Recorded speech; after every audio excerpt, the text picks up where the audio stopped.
You have been taught that kindness is a virtue, that compassion is strength, and because of this, you have been losing. Every time you chose to be nice when you should have been decisive, every time you avoided a necessary conflict to preserve a fleeting harmony, you incurred a debt paid for with your time, your resources, and your power. What if I told you that your morality is a system of self-imposed rules your competitors do not follow? What if strategic, calculated cruelty is not just effective, but necessary for survival?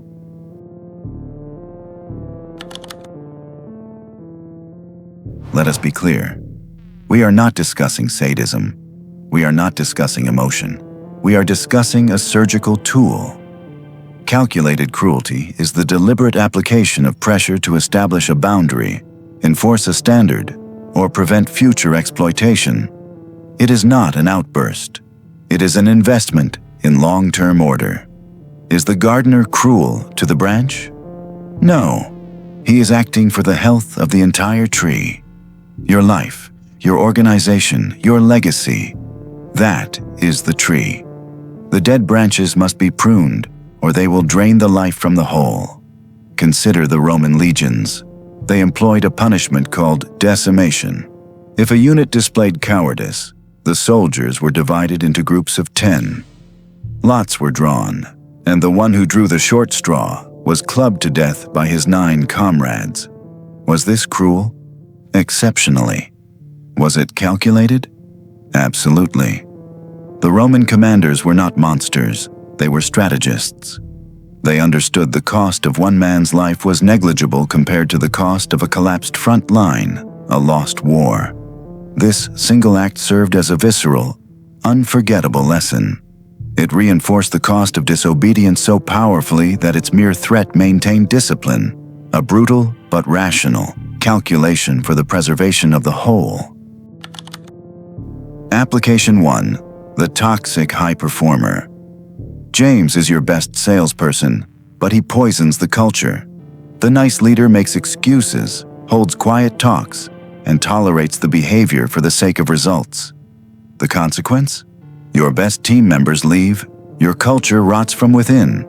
Now, meet the leader who practices rational dominance. Elena. She makes a calculation.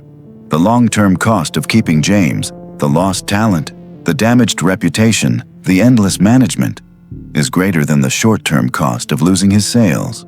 She fires him, publicly, decisively. This seems cruel to James, but it is an act of profound compassion for the organization. It reestablishes the standard.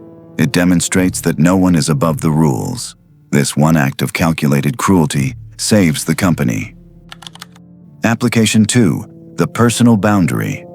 Your friend Tom asks to borrow money for the 3rd time. The nice thing is to say yes, to avoid the awkwardness. The rational thing is to say no. It feels cruel in the moment. You are denying a friend, but this small, calculated act of pressure, this moment of discomfort, prevents a future of resentment, financial loss, and the eventual destruction of the friendship. You are pruning the branch to save the tree.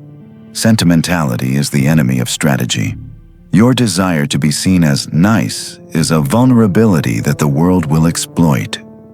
You must learn to analyze situations not through the lens of good and evil, but through the lens of cause and effect.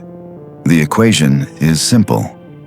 If the long-term benefit of order, respect, and efficiency outweighs the short-term cost of being perceived as cruel, then the action is not just justified, it is mandatory. Your kindness is a currency. Do not give it away to those who would devalue it. Reserve it for those who have earned it. If you are ready to make rational calculations instead of emotional ones, subscribe to Rational Dominance. Our next video will explore the most dangerous emotion of all, hatred, and how to strip it from your strategic toolkit entirely. Until then, remember, be kind when it is strategic, be cruel when it is necessary, but above all else, be rational.